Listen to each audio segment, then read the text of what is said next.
Chers frères et sœurs, loué soit Jésus-Christ. Voilà, aujourd'hui, nous allons parler dans l'histoire de l'Église catholique. Et nous sommes dans l'histoire de la papauté. Comme je vous l'ai dit, l'histoire est divisée en plusieurs. Nous avons divisé l'histoire en plusieurs rubriques, plusieurs segments, parce qu'elle est longue. Donc, dans l'histoire de la papauté de l'Église catholique, nous allons voir aujourd'hui la liste des 12 plus grands papes de l'Église catholique.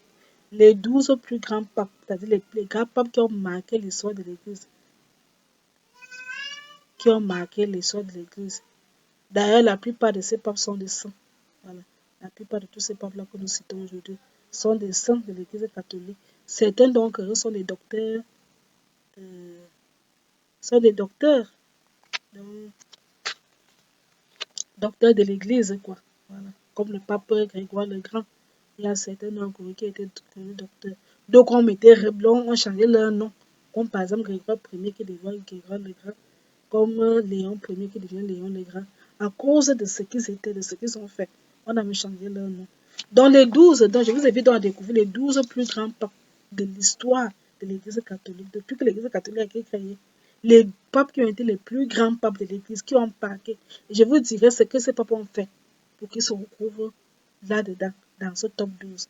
Alors, c'est parti donc pour le top 12 des plus grands papes de l'Église catholique. Dans notre classement, nous allons procéder par période. C'est-à-dire, nous commençons de l'Antiquité. Donc, qui est le plus grand pape de l'Antiquité? Nous allons arriver au Moyen-Âge. Nous allons voir les 3 grands papes du Moyen-Âge qui ont marqué le Moyen-Âge. Nous irons le temps de la Renaissance. Nous allons voir le pape de la Renaissance. Nous allons voir un seul pape.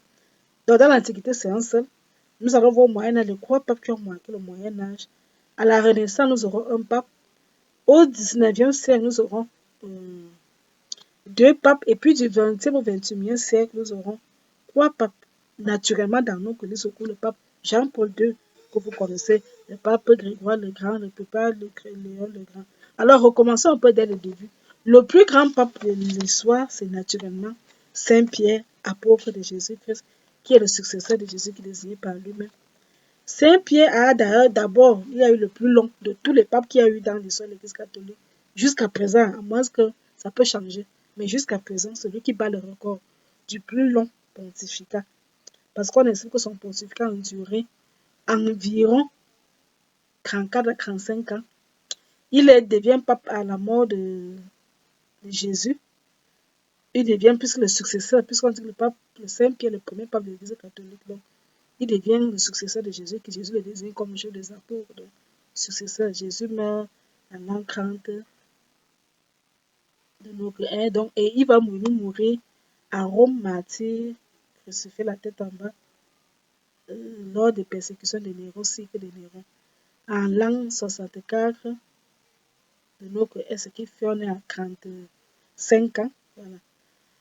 On estime généralement que le Saint-Pierre a exercé son pontificat pendant 25 ans à Rome, 7 ans en Antioche, parce qu'il est premier évêque de Rome, 25 ans de pontificat. Il a fait 7 ans en Antioche et le reste du temps c'était à Jérusalem et partout aussi il a évangélisé. Alors, 35 ans de règne, qu'est-ce que Pierre a fait donc qui marque? On peut dire qu'il est le plus grand pape de l'histoire de l'Église. Il faut dire que c'est vraiment lui qui universalise l'Église naissante. L'Église est née le jour de la Pentecôte à Jérusalem. L'Église est née le jour de la Pentecôte à Jérusalem. Mais Jésus n'a évangélisé qu'en Israël. Il a commencé son ministère en Galilée et puis il est venu en Judée. Jésus n'est jamais sorti d'Israël. Mais Jésus, quand il est le jour de l'ascension, il demande à ses apôtres d'aller partout dans le monde entier. Faites de tous ses disciples, baptisés au nom du Père, du Fils et du Saint-Esprit. Pierre va, surtout avec les persécutions d'Hérode et des grands prêtres et tout ça, qui décident de les éliminer. On a même tué Saint Jacques le Majeur, le fils de Zébédée, fils du tonnerre. Donc, ils ont décidé de quitter. Et Pierre décide de faire de Rome le siège de la nouvelle église qui naît. Pour les Juifs, c'est peut-être qu'une secte, mais il y a une église qui naît. Et il vient dans s'installer. Il vient d'abord faire 7 ans en Antioche, mais il vient s'installer à Rome. Ce sera dans le tout premier évêque de Rome. Grâce à lui, ce n'est plus seulement un mouvement hébreu, ce n'est plus quelque chose de... Les christianisme, donc, puisque Rome, c'est la capitale de l'Empire romain. Rome, c'est la capitale de l'Empire romain. Donc, avec Pierre, la jeune église fondée par Jésus va donc s'universaliser parce que quand il est arrivé à Rome, le fait d'implanter l'église à Rome fait que c'est un détachement du judaïsme. Donc, Pierre se détache du judaïsme. Si Jésus lui laisse seulement rester en Israël, Pierre lui se détache du judaïsme et implante le siège de l'église. Là qu'on parle de l'église catholique romaine, parce que Pierre a implanté le siège de l'église à Rome, sur le Vatican.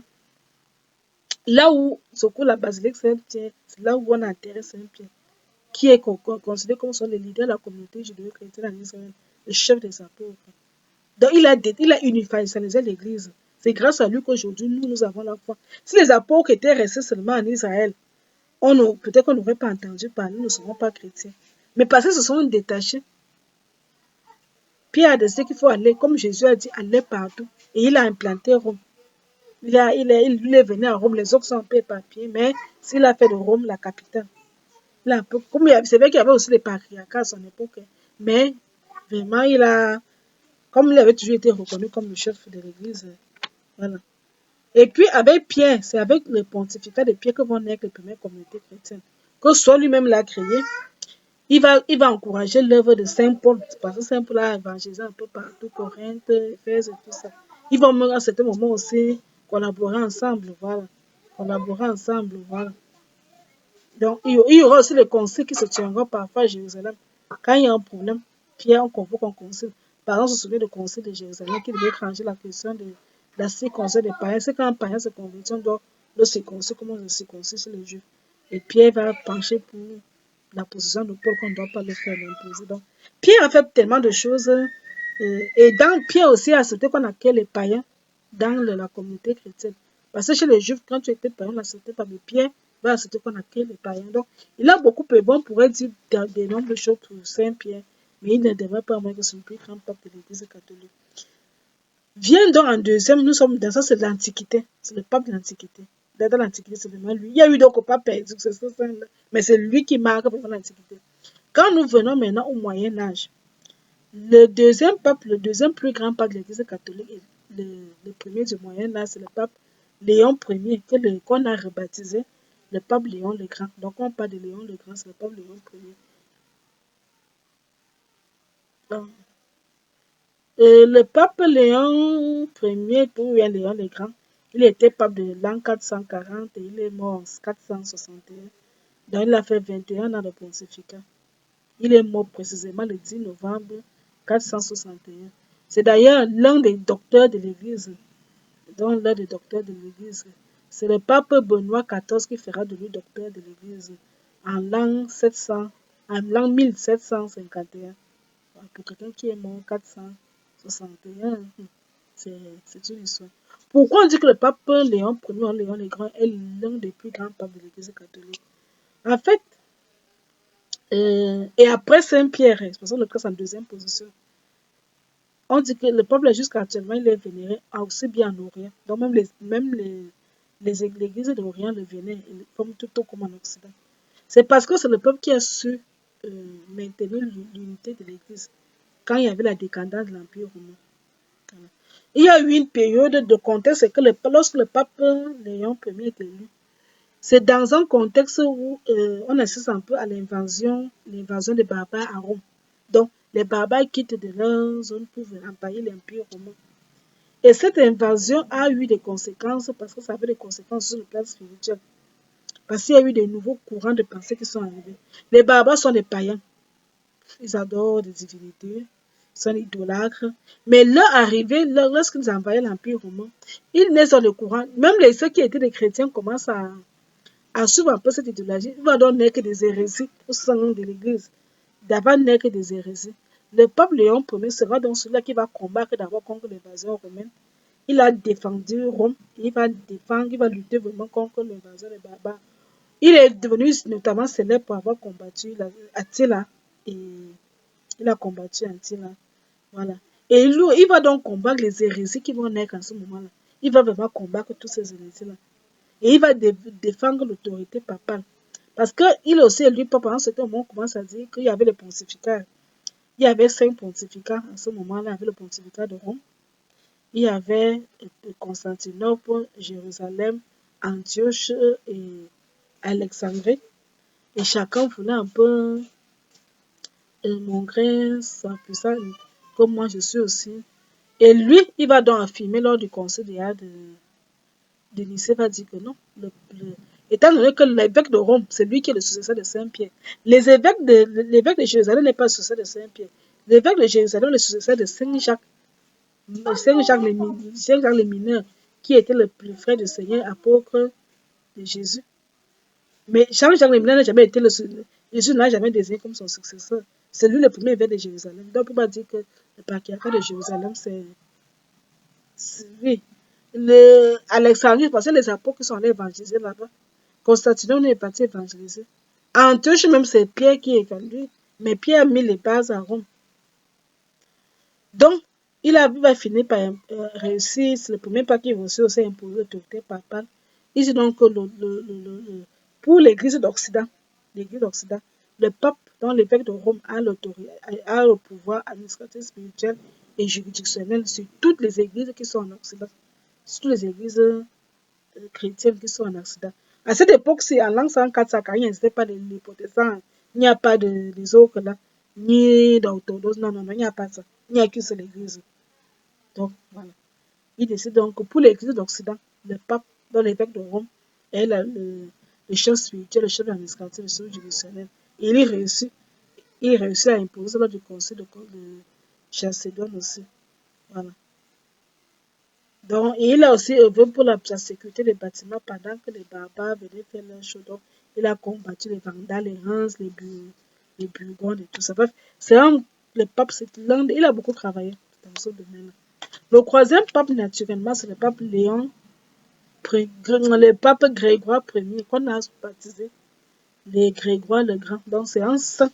Saint-Pierre, c'est les saints. Léon Ier, bien Léon le Grand, c'est un saint. Comme je veux dire, les saints, les saints. Grégoire le Grand, c'est aussi un saint de l'Église catholique, qui aussi, il a été désigné reconnu comme docteur de l'Église. Donc, c'est le 64e pape, c'est un pape du Moyen-Âge. Il est élu pape en 590 et il meurt en 604. On peut dire qu'il est pape malgré lui, parce qu'en fait, il ne voulait pas devenir pape. Lui, qui est le pape Grégoire Ier, c'est, comme je l'ai dit, d'abord l'un des docteurs de l'Église avec Saint Ambroise, Saint Jérôme, Saint Augustin. Voilà, Saint Ambroise, Saint Jérôme, Saint Augustin. Et aussi, plus récemment aussi, Léon Ier. Lui, c'est quelqu'un qui était un haut fonctionnaire romain. Voilà. Il a tout abandonné. Tout abandonné. Donc, quelqu'un qui vit bien. Parce que quand tu es un haut fonctionnaire, pas dire fonctionnaire, un haut fonctionnaire, il avait l'argent. Les gars ont tout quitté pour devenir moine. Il a laissé donc tous les honneurs, toute la richesse. Il est parti vivre dans une vie austère. Il est allé au monastère. Là-bas, il ne faisait que prier, jeûner. Il a dit, c'est ça sa vie. Pendant qu'il était là, tellement les gens parlaient de lui, mais quel est cet homme qui a tout abandonné pour Jésus? L'écho lui est parvenu au pape. Et le pape l'a donc appelé parce qu'il avait, et comme c'était aussi un intellectuel, et il connaissait le grec, le pape l'ordonne donc comme diacre et puis l'envoie en mission à Constantinople comme ambassadeur, donc ambassadeur permanent. Il va rester là pendant un certain nombre d'années parce qu'il connaissait pas le grec. Et en ce temps, quand il va retourner, lui va rentrer encore au monastère, continuer sa vie de prière. Et puis, le pape va tomber malade, la peste, et puis il va mourir. Et le peuple va réclamer que que Grégoire Ier, bon, c'était même pas déjà que son nom, on va réclamer que ce fameux Grégoire-là soit élu pape. C'est comme ça qu'il serait élu pape. Malgré lui, c'est pas qu'il voulait devenir pape, mais c'est le peuple qui l'a choisi. Il va accepter cette édition. Et il va beaucoup travailler, puis ça laissait beaucoup d'œuvres spirituelles. C'est le premier pape qui a envoyé des missionnaires en Angleterre. C'est le tout premier pape à envoyer des missionnaires en Angleterre. C'est le premier pape aussi qui a fait la propagande des bénédictins dans l'ordre des bénédictins dans le monde. C'est le pape qui a réformé la discipline ecclésiastique. C'est le pape qui a défendu les prérogatives du Saint-Siège, c'est-à-dire réaffirmer que le pape a le pouvoir d'autorité, la papale non comme chef spirituel, chef administratif. Voilà. Donc, comme le pape est le chef de l'Église universelle, c'est le pape Grégoire le Grand qui est fort. Il a réformé l'Église. Il a joué un rôle important dans la propagation de l'Église dans l'Occident, dans toute l'Europe. C'est grâce à lui que l'Église catholique s'est répandue dans toute l'Europe. C'était sous son pontificat. Il a répandu l'Église dans toute l'Europe. Il a réorganisé l'Église. Il a réaffirmé dans des pensées prérogatives du pape. Le pape est le chef de l'Église universelle. Il n'est pas seulement le bec de Rome, mais il est le chef de l'Église universelle. Donc si tu es catholique, le pape est ton chef. Il a aussi fixé la liturgie. Il a laissé plusieurs œuvres spirituelles. C'est à cause aussi de ces œuvres spirituelles aussi qu'on a le désigné comme docteur de l'Église. Alors le quatrième pape, le plus grand pape, c'est le pape Grégoire VII. On l'appelle ça le réformateur parce que c'est lui, on l'appelle le réformateur par rapport à la réforme grégorienne. Comme on appelle ça la réforme grégorienne, c'est le pape Grégoire VII qui l'a fait. Il a été le 155e pape élu en 1873 et meurt en 1087, donc il a fait 12 ans de pontificat. Il a été le successeur du pape Alexandre II. Voilà. C'est un homme pape du Moyen-Âge. Son nom c'était le pape Hildebrand. Voilà. Et c'est la foule de Rome qui réclame ce pape Grégoire VII. Ils réclament comme ils veulent le prendre le nom Grégoire VII. Alors, le pape est élu dans un contexte où le roi, l'empereur romain et les seigneurs de Rome veulent imposer, c'est-à-dire utilisent l'argent pour acheter, pour avoir les charges pesantes. Voilà. Et donc, l'empereur romain veut m'imposer ses prêtres, choisir ses prêtres, ses évêques. Il veut qu'il y ait un homme comme prêtre à Rome. Et le pape, quand il est élu, il dit que ça va cesser. Il veut d'abord que, il prend un nombre de mesures dans sa réforme grégorienne. C'est pour imposer d'abord la primauté du pape sur tous les pouvoirs, même sur l'empereur, même sur le roi, les seigneurs, les princes. Le pape est au-dessus de tout ce monde. Il affirme d'abord ça. Que le pape est au-dessus du roi. Que le pape est au-dessus de l'empereur, le pape est au-dessus, puisque même l'empereur est chrétien. Ça, nous sommes bien dans un contexte l'empereur romain est chrétien. Voilà. Et il est mal jusqu'à l'air tenir tête à l'empereur Germain-Henri IV. Voilà. C'est le pape qui impose le célibat des prêtres. Comme vous allez les prêtres sont des célibataires. C'est à cause de la réforme grégorienne. Le pape Grégoire XVI, c'est lui qui impose ça. Il impose le célibat. Il impose que tout fidèle catholique, tout chrétien, tout fidèle catholique, doit être marié à l'église pour recevoir la communion. Donc il impose le mariage chrétien pour recevoir la communion. Il interdit la simonie, c'est-à-dire que les gens faisaient le trafic, le vente des biens de l'église contre de l'argent. Il interdit ça dans sa réforme grégorienne. Il a créé un collège de cardinaux qui était chargé de lire les passages. Parce qu'avant, c'était la foule, bien c'était une histoire où le clergé avait un mot, plus les citoyens romains. Mais le pape Grégoire, dans sa réforme, va dire que ce n'est plus ça. Il n'y a que les cardinaux, donc il va créer un collège de cardinaux qui doivent lire le pape. Ce n'est plus la foule, ce n'est plus les prêtres. Seuls les cardinaux doivent lire le pape. Parce que c'est lui qui fait commencer ça. C'est toujours lui qui a développé la curie romaine. Voilà.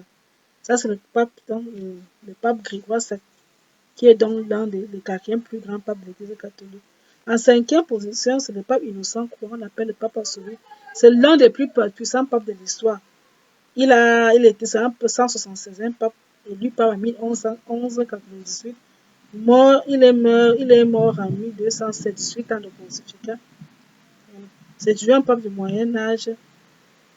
Voilà, bon, c'est un pape au moment où les universités se développent à Rome, il y a de nouvelles courants de pensée, il y a des hérésies qui naissent, il y a l'ordre des franciscains qui naît avec Saint François d'Assise, qui crée l'ordre des franciscains, et ceux qui sont des mendiants, c'est un problème qui dérange un peu l'église. Il y a aussi d'un côté les dominicains. Saint Dominique lui dit qu'il veut faire l'évangélisation comme au temps des apôtres, c'est-à-dire il est itinérante, donc pas que dans une chapelle.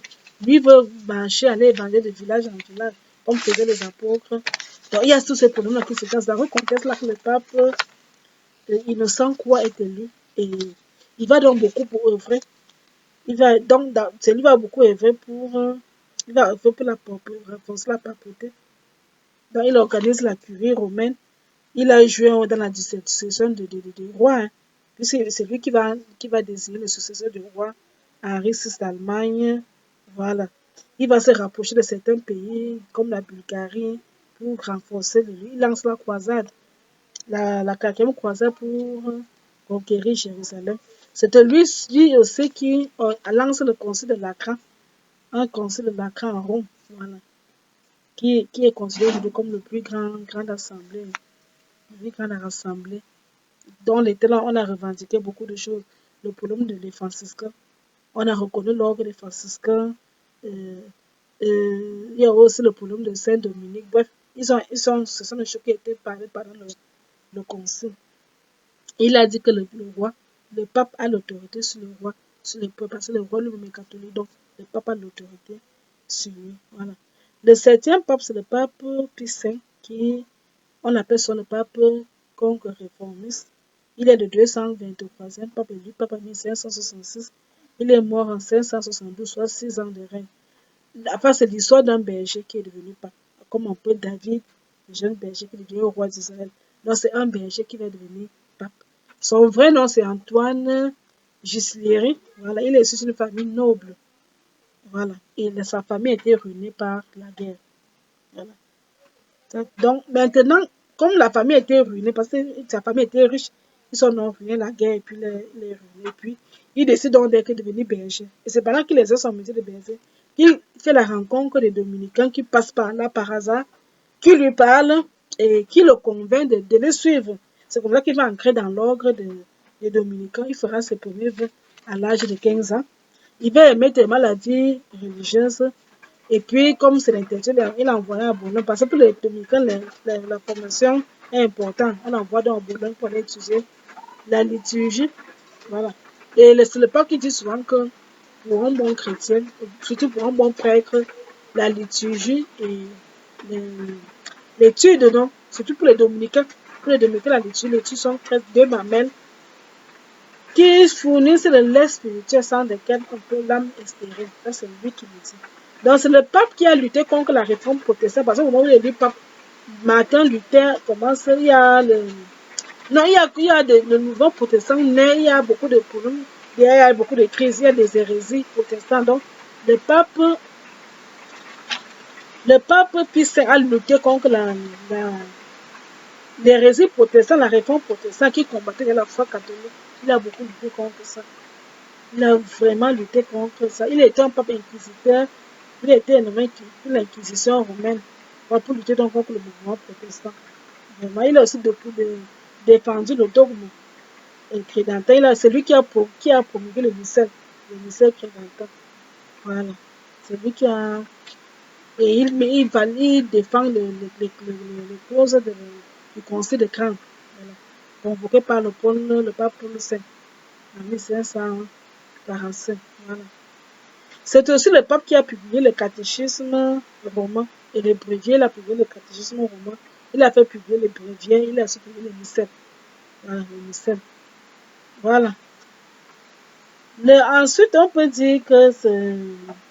Bon, il a aussi, ce qu'on peut retenir sur lui, c'est très important. Il a publié un célèbre index qui est un peu la liste de tous les livres interdits aux catholiques de lire. Tous les livres interdits. Voilà. Le huitième pape, c'est le pape Pie VII. Le pape Pie VII, bon, le pape Pie VII, c'est un pape qui a été élu pendant le temps de la Révolution, comme la Révolution française. C'était le temps des révolutions. Pour les révolutionnaires, c'était le dernier pape. On avait surnommé le dernier pape de l'histoire de l'Église. Parce que les révolutionnaires ont changé d'abord, c'était la fin de la fin de la royauté. On voulait la république. Donc, on ne voulait plus les royautés. Les révolutionnaires voulaient aussi que ce soit la fin de la papauté. Et ils considèrent que puis ça serait le dernier pape. Mais malheureusement, ce n'est pas ça qui va avoir lieu. Parce qu'après, il y aura d'autres papes. Dans le pape Pie, c'est le 249e pape, il est élu en 1800 et il meurt en 1823. Donc, il a fait 23 ans de règne. Voilà. C'était un cardinal, voilà. C'était un cardinal qui sera devenu, pas comme je l'ai dit donc. Le Rome est occupé par les groupes françaises. Rome est, à ce moment où il est élu, Rome est occupé par les groupes français, les révolutionnaires, qui veulent que la République, et qui veulent même séparer la République de l'Église de la République, non, voilà. Et puis, il y a aussi, à l'époque, il y avait les États pontificaux qui sont donc déstabilisés par les guerres révolutionnaires. Donc, c'est un peu dans ce contexte-là qu'il est élu pape. Qu'est-ce qu'il fera donc de particulier? Il a voulu moderniser les États pontificaux. Voilà, il a entamé des négociations avec l'État français. C'est comme ça qu'un concordat sera signé et, entre l'Église et Napoléon qui était donc le roi, Napoléon Bonaparte qui était donc le roi de France. D'ailleurs, c'est lui-même qui va sacrer, c'est lui-même qui va sacrer Napoléon. Ils vont signer un concordat, voilà, le 16 juillet 1801. Il a sacré Napoléon comme empereur le 2 décembre 1804. Malheureusement, malgré ce concordat signé, malgré que c'est lui qui a sacré Napoléon comme empereur de France, ça n'a même pas duré, la paix n'a pas duré. Quand Napoléon s'est soulevé contre l'Église, Napoléon ne voulait plus se soumettre à l'Église et c'est là où le conflit va donner. Qu'est-ce qu'il faut donc faire dans ce contexte-là?